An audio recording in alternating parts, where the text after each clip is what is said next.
Hey everyone, this is Jeff Norris, the 2024 Alabama Teacher of the Year.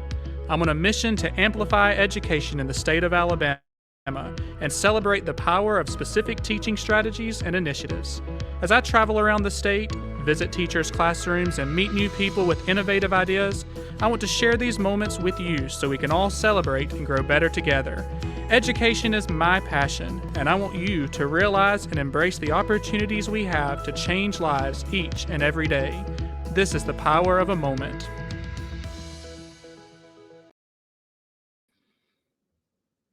Well, hello everybody. This is Jeff Norris, Alabama's Teacher of the Year for 2023-2024. I'm so excited about this podcast episode to share with you. We have two special guests today on the same show, on the same screen. In fact, these two teachers are two teachers that are special in my life. They are two people I've known for a really long time. And the other thing that makes them increasingly special is that I taught all of their kids. In fact, I think all of them almost, and was there with them from the very beginning. And so when I was picking a podcast episode title or kind of a theme for this episode, I knew I wanted to invite the two of you on, and I was like, what do I want them to talk about? Like, what do I think about when I think about these two people? Like, what wisdom that you'll hear? Look, y'all stop laughing. What wisdom can they share? Like, what do teachers need to hear from these two ladies? And the word that kept coming back to me was the word joy. And so I'm super excited. This is Aundrea Blevins and Emily Heisler, and they are teachers at Mount Laurel Elementary School in Shelby County, Alabama. And I'm going to let them tell a little bit more about themselves. But just know that you are in for a treat on this episode. They are going to, they don't even realize it yet, but they're going to like drop some wisdom on you without even meaning to. And along the way, we're going to really have a lot of fun and have some great conversations. So y'all take it away, ladies. Tell us a little bit about yourself and your families and why you became teachers in the first place. Okay, well, I'm Aundrea Blevins, and I have two beautiful daughters. One is fixing to get married. She's a special education teacher. And one is in 10th grade at Chelsea High School, and she's doing a great job. But I was at first running from teaching because my whole family, they're all educators. My dad, my mom, my sister. So I was like, I'm not doing that. That's terrible. So I became a social worker. Now that was terrible. Was not. So, but as a social worker, I felt very helpless. And I looked at situations and I was like, I can't help this family, but I might could help a child. So I decided to go back and get my master's because I feel like as a teacher, I can influence children and I can make a difference and I can help them become successful adults. So that's why I became a teacher. So I love that. So handling it proactively rather than reactively gives this teaching field, gets you a little bit more of that opportunity. Awesome. Thank you. And you're teaching, did you say this? You're teaching fifth grade? I did not. I'm teaching fifth grade this year. I'm only doing writing, social studies, and science. So I love that, but I usually do reading too. So. All right. Great. All right. Okay. Emily, tell us a little about yourself. And we're usually together. Yes. So this year was a little surprise because I moved to fourth grade. So, but only for a year. We'll be back together because everyone has realized that we function better as a unit. As we So I'm Emily Heisler, and I teach fourth. And I have two kids. Well, yeah, I have two kids, and they're both Mallory graduated from Alabama, and she's a nurse in the cancer clinic at Children's Hospital. And then my son is working on his MBA and still talks to Jeff Norris about Jeff Norris every day and wants a chessboard for Christmas. A marble one that will last forever. That's what I'm still looking for that marble chessboard. So if you find one, you just go and buy two of them and send one to me too. Yes, it's on Etsy. I'm going to tell you. I mean, I had to find it. So anyway, like Aundrea, I was a business major at Alabama, and I worked in the consulting industry for a healthcare company. We traveled all over the country and bought physician clinics, and I would go and help transition their computer systems and their human resources. But then I had a child, and when my husband was taking my daughter to dance lessons, he said, one time somebody asked him if I had passed away, And so he was like, I think it's time for you to come home. So I had always wanted to be a teacher. My parents, honestly, they wouldn't let me major in education because they said it didn't pay enough. So I went back and got my master's because that's always what I'd wanted to do anyway. And I just, God just laid the path for me. He provided great people along the way. I walked, straight into a job and been doing it for 21 years. So, Oh, yeah, we didn't say that either. Aundrea, how long have you been teaching? 19. 19, and I've also been in 19. So look, among the three of us, that's a lot of years of teaching. And look, I forgot to say that my daughter graduated from Auburn. I have to. She has to say that because I said Alabama. That's right. I have to say Auburn. So, but I will say, I think I encouraged your education of football. Oh yes, I would because not. Before she met me, I don't know if she knew the difference between a football and a baseball. But now I have created this Auburn fan, and and I love the Tide, but that's okay. Well, what's so funny is I was thinking about kind of a question to get us going. And so I was like, let's just talk about joy for a second. We're talking about so on my podcast, we changed the last word of the title every episode. And so it's called The Power of a Moment, but we changed the last word. So I've talked to Joel Dixon about the power of movement, and I talked to Sandy Evers about the power of words. And so we're going to talk about the power of joy today. And I was like, I'm going to ask them, what brings them joy? And I thought, I know exactly what Emily Heisler is going to say brings her joy. It's going to be Alabama football. That's exactly what she's going to say. So I'm glad we have a little bit of a divide down the center of our screen. Well, really, so I think as I've gotten older, it now brings me stress and anxiety because if they don't win, I look at those little players' faces, almost like a student, and my heart just breaks for them. And so, so now it's kind of changed. I do love them. I still follow them, but I'm a little bit calmer than I used to be. That's so funny. Well, okay, but for real, let's talk about joy. Let's do, and outside of Alabama football and football in general. So, I think I have this quote in my head all the time about how the best thing about teaching is that it matters, and the hardest thing is that it matters every day. And I think we realize more and more, and maybe or I don't think it's even years of experience. I think it's just now we have a focus on how hard maybe everything is. I don't know, just this life balance and balancing everything. COVID, good or bad, it has taught us how to reflect on our lives and pick priorities. And so I think education has this kind of lens on it right now, this focus where it is like everything I see in the news is negative, and it is all just bad news. And here's the bad things that are happening. And why in the world joy is the complete opposite of that. So what in education, what brings you joy? What is it that's so important to teachers about this topic of joy? What do you want to share about that? Just start us off. Well, I will say, I just read a quote, and we have to choose joy every day. Every day is not easy. Every day is not a walk in the park when you teach. But I will say today, I was telling my students that I was coming on the podcast, so I pulled up your questions. So I was asking them, what brings you joy? What do you think joy looks like in a teacher? And they were like, well, it's when they're supportive and they're fun and they make me feel safe and they love it. And that's great. But then in my class, we do a song, we have a class song every year, and it's Speak Live. So I turned it on today, and they were all it's gonna make me cry because they were singing as we were talking about that.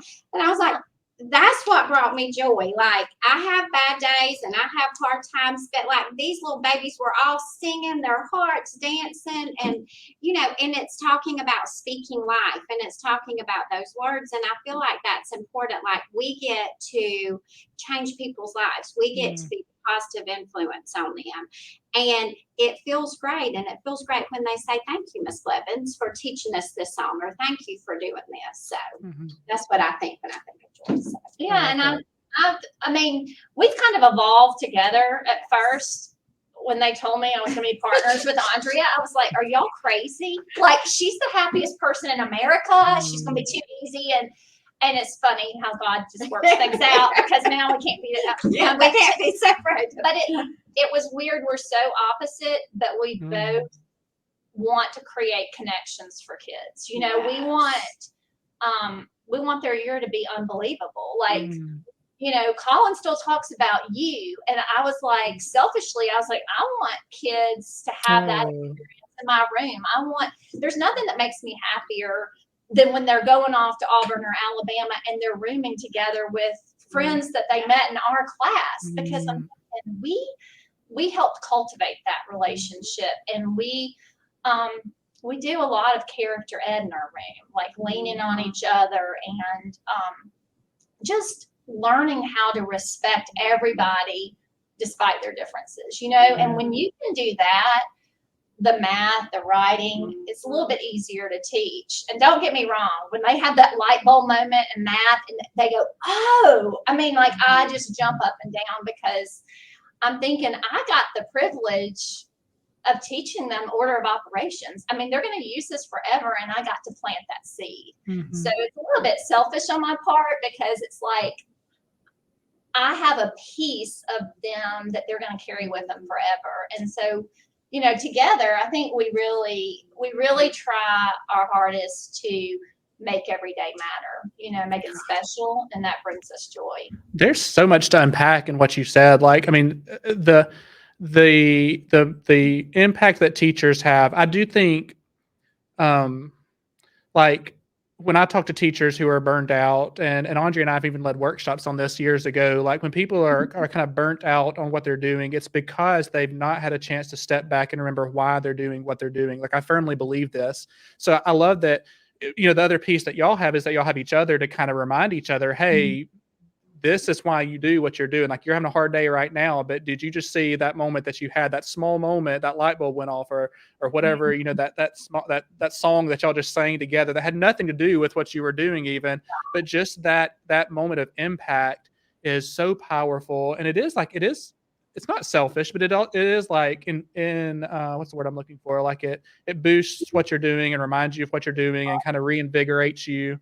That's a good word. Good word.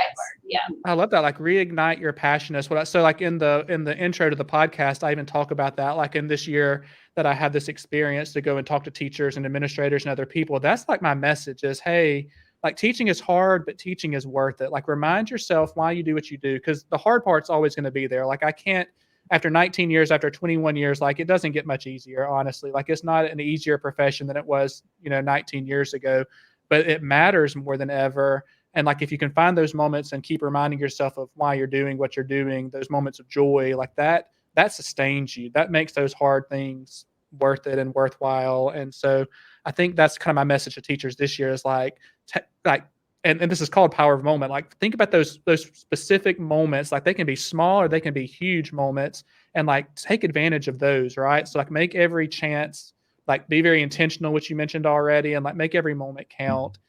Is really good advice. And like, on a practical level, like, what do you think are some like specific ways, like you mentioned music, so maybe music's one of those, like having conversations with your kids, helping each other, like what are other ways that you can think of to like help teachers choose joy, or like what are some or other ways that bring you joy? Either way, like either of those kind of questions, what do you think? Like, what are some specific things that you would tell people, hey, try this, or this brings me joy, maybe it'll do the same for you?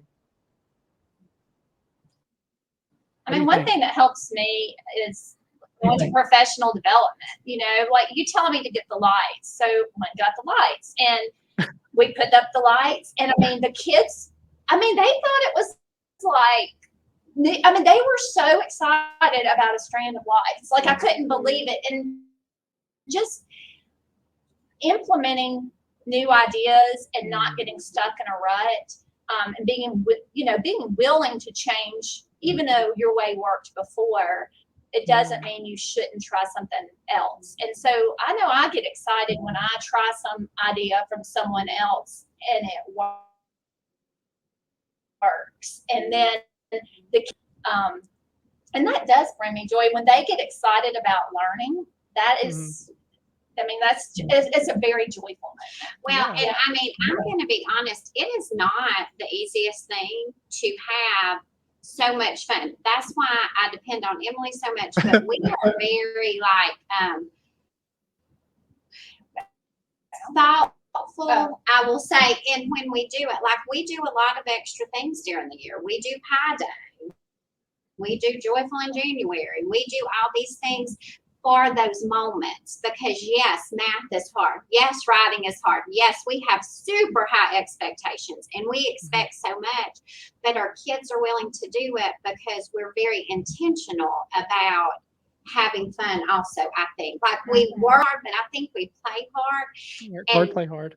You know, I think that's kind of what gives us joy in our year. Like because the kids, they love it. Yeah, and it just makes us happy. So yeah, it keeps you going. And I mean, we want to talk about this, but we love our kids, and we tell them that all the time. You know, we're like, we love you. Yeah. And the way I'm talking to you is the way I talk to my children because I love them. I want the very best for you. And when you set up that, and they know you're pushing them for the right reason because we as teachers want to see them successful. They give us extra mile. Now, not all the time, but you know, most of the time they're willing to go that extra mile for us because they know that we're doing it because we love them. So I've been reading this book. Absolutely. I've been reading this book. It's called Power of Moments. How about that? So I promise I didn't know that book existed when I even thought about this phrase, but it's by Chip and Dan Heath are the authors, and they're like business leaders. It's like a business self-help kind of book. And so actually one of the authors who's a principal in one of his books recommended this on his podcast. And so I kind of found this book and I've been reading on it. And he talks about how it's exactly what you just said. It's so funny. Like the moments that we remember. So like when you go to Disney World, we've never been, but I've been to amusement parks and I've heard everybody's stories about Disney World. And like if you gave like a minute by minute or hour by hour play by play of your visit to Disney World, it is full of like awful things. Like it's hot. We're standing in line for 17 hours. Like everybody's miserable. We're all screaming at each other. But like you don't remember any of those things about Disney World. All you remember are the most exciting, that one time you finally got to the roller coaster and it was the best thing you ever did, or Goofy came up and gave your child a hug, or like that specific moment. And Disney has like capitalized on this because it's those really specific moments. He calls them peak moments in his book, that those are the ones that people remember. And he says they spend a lot of time like filling in these potholes of problems. And like, I just think this relates to teaching so much. Like we have this to-do list, or we're always trying to fix things, or like trying to like get the checklist done. Like I've got to teach this, I've got to go to this standard, I've got to move on to this, I've got to move on to this.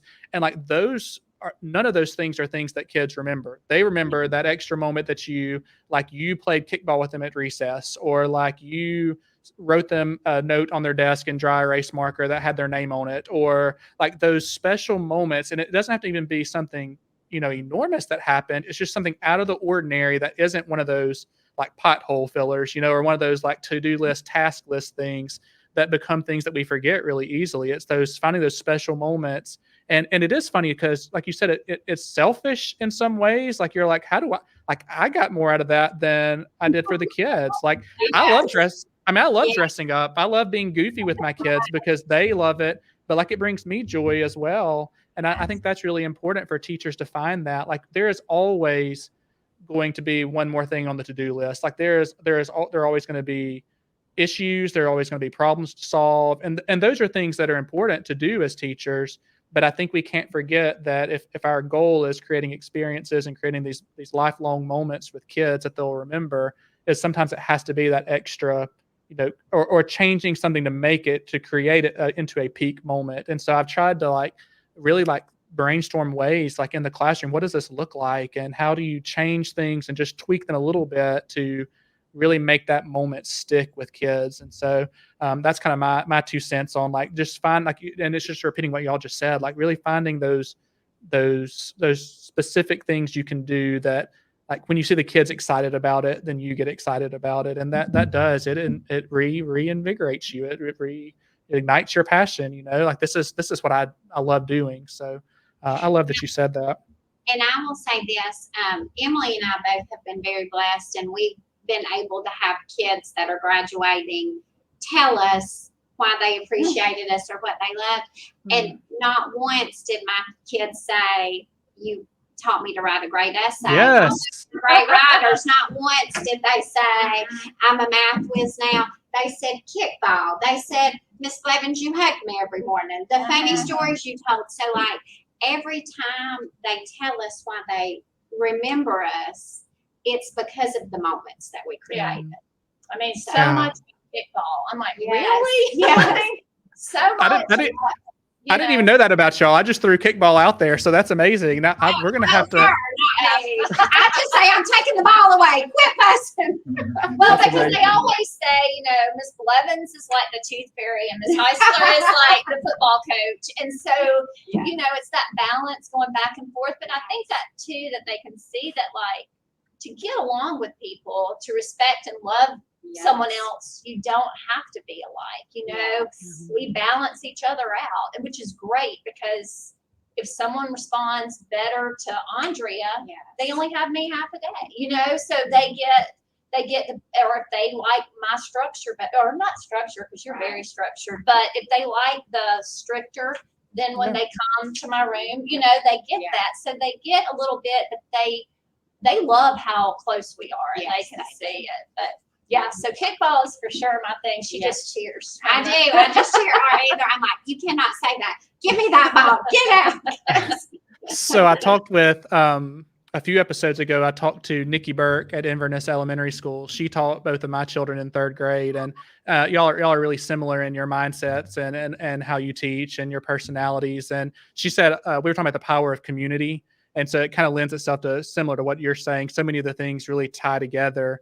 But she said the same thing you said, I think, Emily, about like loving your kids. And she said, literally, I love my students. And like what that means is I have to accept them for everything that they have, like the good, the bad, the ugly, what they bring to the table, when they're not doing what they're supposed to be doing. Like I have to love them in spite of those things sometimes, or maybe not in spite, it's not the right word, but including those things. And so and giving yourself permission to be like with our own personal children. I know there are going to be days that I get frustrated with my kids, and being transparent in that is okay. Like you don't have to,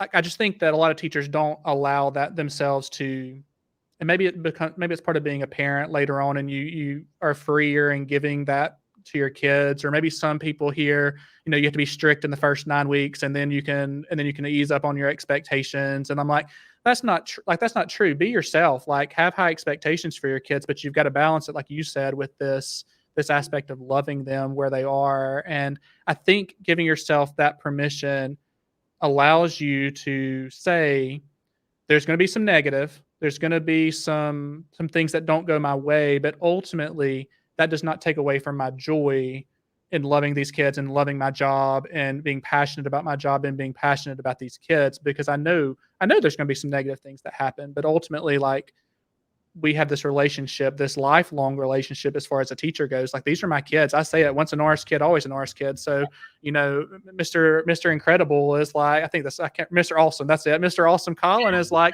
he's still mine. Like, I still think of him as Mr. Awesome from back in 4th grade, and we had nicknames for each other. And so, like, those are those powerful things that do help you keep things in perspective. And I do think joy is like a matter of perspective. Like, joy is this kind of, not to steal anything that y'all are going to say, but like, I think joy is a mindset, whereas like happiness is something that happens to you, or like you can cause happiness to happen. But like, to me, joy is like this mindset that you have, this kind of overarching theme that you have for your life. So I don't know if you have anything else to say about that, but we can move on if you don't.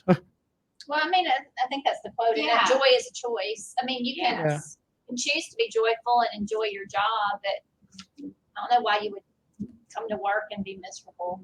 I mean, this isn't the job to have if you don't really love it. If you can't find the joy in teaching, then it could drown you quick, because you have to look for those moments. Well, I really think it's the best job ever. Like, when people say, oh, I can't believe you're a teacher, they have no idea. Like, I cannot imagine doing anything but spending, every day with the kids. They just make you laugh. They keep you young. I mean, it's just fun. So, Yeah, I love yes. that. So I think this is going to kind of relate. See what you think if this kind of relates. I read this the other day and I've been kind of mulling it over, and y'all are my go-to people to help me mull through this. So we hear a lot, and I think this goes with the negativity in education, is that there's this learned helplessness. So like kids come to us now, and you always say, oh, they can't do such and such, or they, oh my goodness, what did they learn in third grade for them to not be able to do this, and like, can they not do anything by themselves? I've tried to phrase, even like, that's a pretty negative way to look at it. So then I try to reframe it like in a positive way and say, oh, well, kids have changed, like society has changed a little bit, which is true to a certain extent. And we're like, we live in this age of like immediate gratification. And so like, if things don't go our way, we quit, or we're miserable, or we, like you said, if something's hard, we say it's bad. Like hard doesn't equal bad, right? But we think hard equals like negative or bad. And so we have this like issue of learned helplessness, where like we are dependent, or maybe you don't think this is true, but I feel like I hear a lot of people saying this is like the hardest part, is that kids are really, it's really hard for them to stick with something and be resilient and find joy in that. So the opposite of that, though, I heard, and this is where I think it ties into joy, is called learned optimism. And it's not like, because when I think of the two of you, I do think joy, and I do think like you have this kind of passion for teaching, and like you don't let the little things get in your way. But learned optimism, like when I think optimism, people think, oh, that's like Pollyanna positive, and like you just are a naturally smiley person or whatever. But what the author says about learned optimism is it's this like a firm belief that you can create a positive future. So it may not be that things like right now are going your way, but it's like, I believe that I can have an action or an attitude or a habit or something right now that will pay off in the future. So instead of like waiting on someone else to come in and kind of save me or fix it, or like change my happiness to change my sadness to happiness or whatever, like learned optimism says I control that. And the more we empower our kids to believe this, number one, and then show them that it actually can come true, is it leads to that kind of becoming a lifelong habit like this.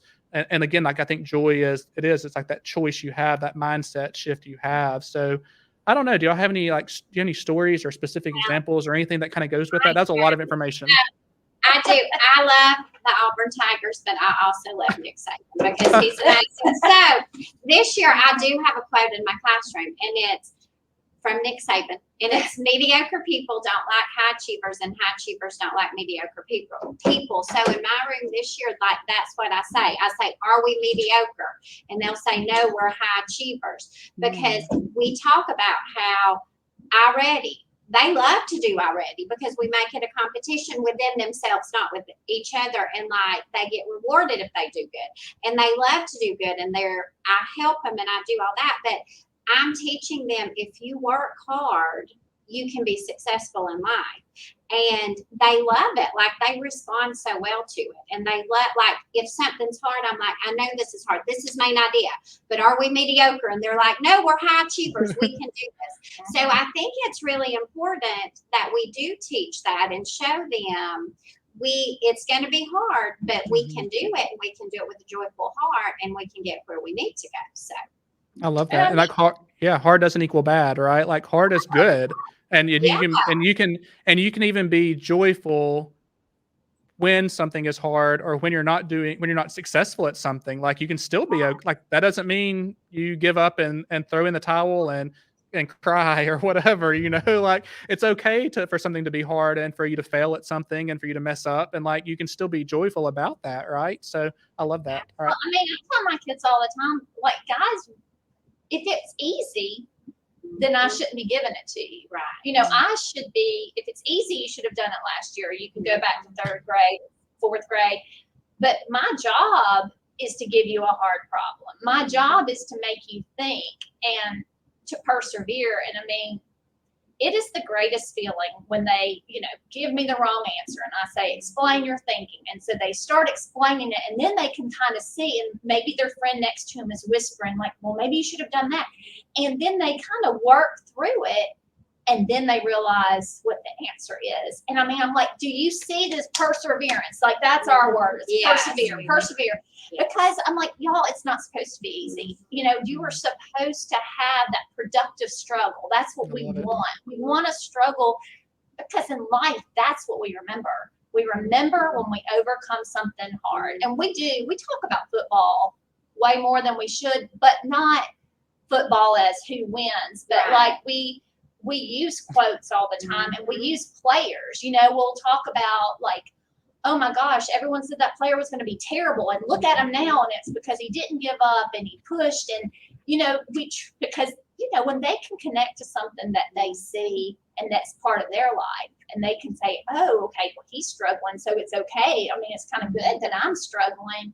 When we can make that alive for them, it really changes their outlook and their perspective on being high achievers, because they're like, let's go, but I have to persevere to do that. So, And I will say, I was telling you earlier that I asked my kids and they told me to give them a shout out, and they helped me answer these questions. But when I did, we were talking about, if something's hard, what do you do? And they were just like, we love it when a teacher makes us feel safe. We love it when we can mess up in her room. We love it when she helps explain and that we can feel safe and comfortable there. So they get it too. They get it's important. They just want us to give them the atmosphere to do. So, okay, so this was not even a question that I even threw out there for y'all to prepare for. So this may be throw you for a loop, but I'm thinking there are some teachers who may listen to this who are really good about promoting this with their kids, but maybe not so much at living it out themselves. I think teachers are our own worst critics, and I can say growth mindset all day long to my kids. And yet, like, if I go to the teacher next door and say, hey, I've got a teacher who wants to come observe you doing such and such, and they immediately are like somebody's coming to my room right now. Like what they want to, like, what am I supposed to do? Like this. And like, we get that panicked look on our face, almost like what our kids get when we encounter something new, and we don't stick with it. So I'm just wondering, like, you mentioned safety, you mentioned this piece of like creating a safe environment. So I'm wondering how can this relate to adults in your building? Cause like, I want we've got some experience among the three of us. So like, what advice do we give to teachers in living this out themselves, like not just promoting it with their kids, but really kind of like making this their own personal kind of mantra or mindset? I don't know. Any thoughts on that?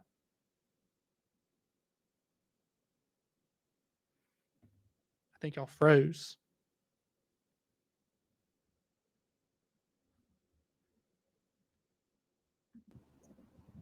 Okay, well, talking about helping teachers be more open to learning from each other or having teachers come learn from them, I just want to say, like, before I started teaching with Emily, I was more, this is my classroom, this is how I do things. But once I developed my relationship with Emily, I saw how much I learned from her. I mean, I cannot tell you the difference in how I run a classroom today than the first day that I started working with Emily.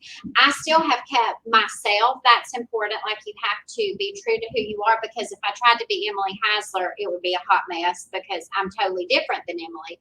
But just so many techniques in her classroom and how she does it. So once you open yourself up to that, it can be life-changing. It can be a game changer. I have never had so much fun as I have in the last 10 years working with Emily, because I have opened myself up and I have changed things and I have learned things. So once you do it, it can just be amazing.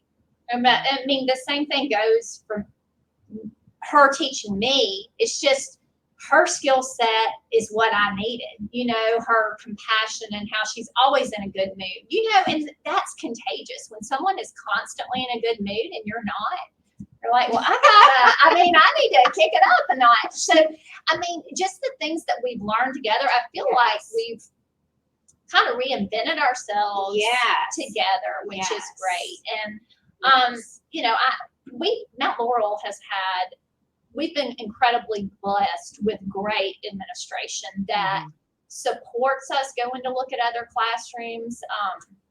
And I appreciate the model team last year letting us go and look at the middle school and see how you do things, and all your peers and y'all coming in here. And we've been blessed with opportunities to go and learn from other people, because honestly, that's the best professional development for me. Is that's where I got the idea for building, thinking classrooms. And because I was seeing you put it in action. It's one thing when somebody tells you about it, but it's another when you can see the children's faces when it's being implemented. So if I can help somebody along the way, I don't see me being able to, but if I can, then I would more than welcome them into the room, because they'll see that it is, it's an organized chaos. But it is scary. I mean, it is just that unknown.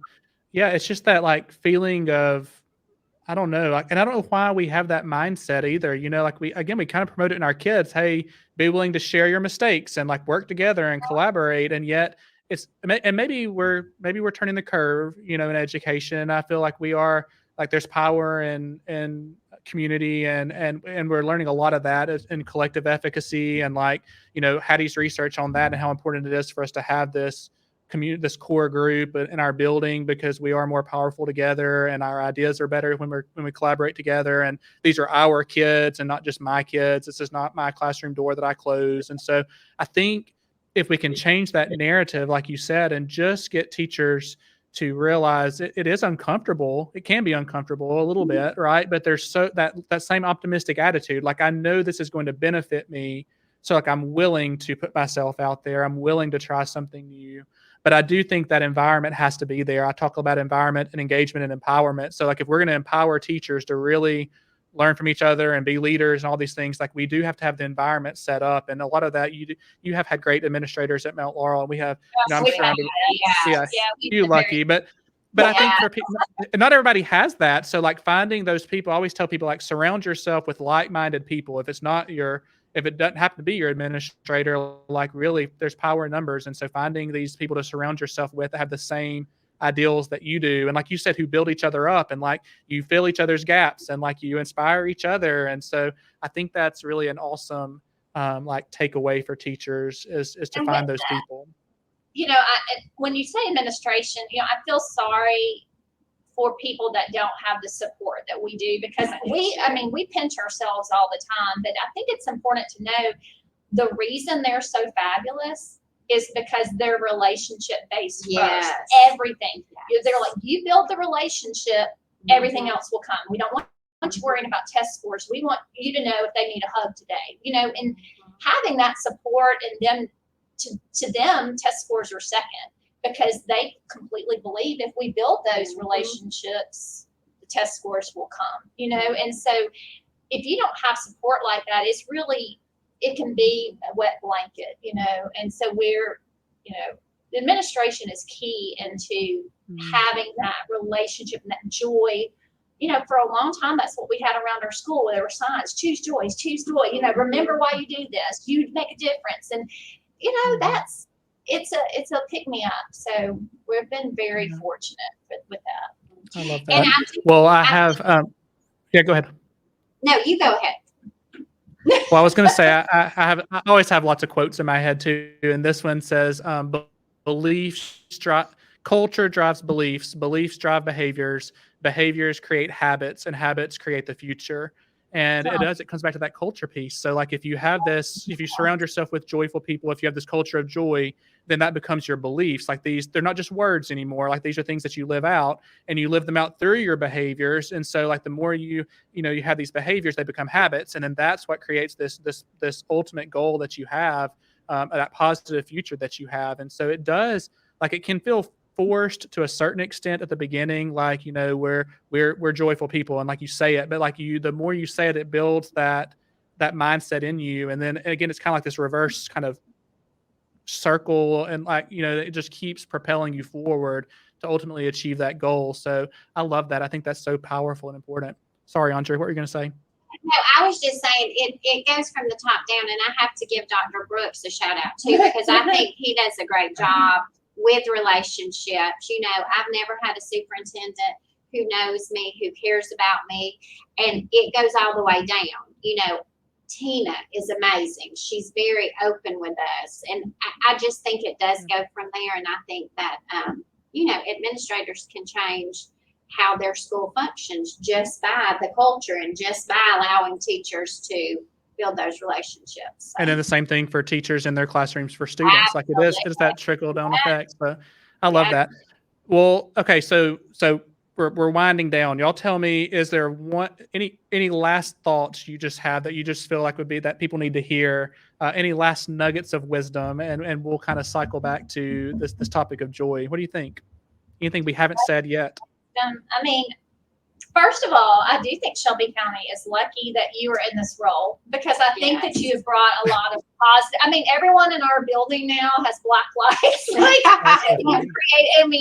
had all these transformations. So, it's great the energy that you've created.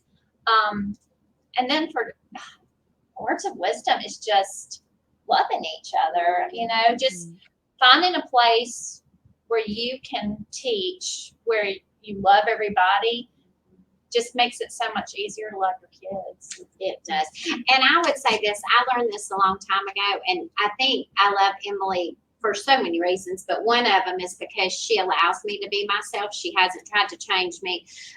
She hasn't tried to make me be like her, but also believing in who you are and not trying to be somebody else. So it is great when we hear all these ideas, because you do need to do fun things. Like you do need black lights, and you do need music, and you need that, but you've got to figure out how to make it work where you're comfortable. And it's got to do that, because once you can find that balance, you can bring all kinds of joy into your classroom.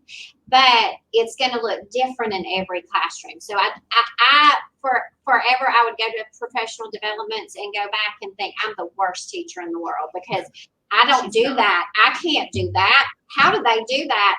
And then it hit me, well, I don't know if they really do it anyway, but I can use sticky notes instead of this Excel chart on the thing, and it gets to the same thing. So I think that's important for teachers. Don't compare yourself to others. Always strive to do better, but do it the way that you're comfortable with. And one step at a time, one focus at a time. Don't try to do all of it. I got trained today on quizzes, and she was like, that's all I'm showing you. You just need to learn this one thing. It's just like with kids, and then we'll build on it, instead of it all coming out, because then you're not going to do it successfully. Yeah. So. I love that. Y'all, this has been so much fun. Look, I enjoy doing these podcasts. Again, it's really selfish feeling, because I get to talk to all these people who just motivate me and excite me. And we kind of mentioned this at the very beginning, finding things that give you joy, finding people who build you up and inspire you. And that's what keeps this negativity away, and reminds you of your why, taking that step back every so often. And so it has been really a selfish experience for me to be able to have this long kind of opportunity, to really reflect back on what makes teaching awesome, and to help, hopefully, like you said, I'm hoping to motivate other people and inspire other people. But ultimately it's just to remind people, this is why we do what we do, and it matters. It's hard, but it matters. And find those moments of joy, right? There's power in moments, and there's power in joy. So thank y'all for both being here. Tell all of your children that I said hello, and they are still Norris kids, and I'll look forward to talking to y'all again soon. All right. Okay. Take care. Bye. Bye.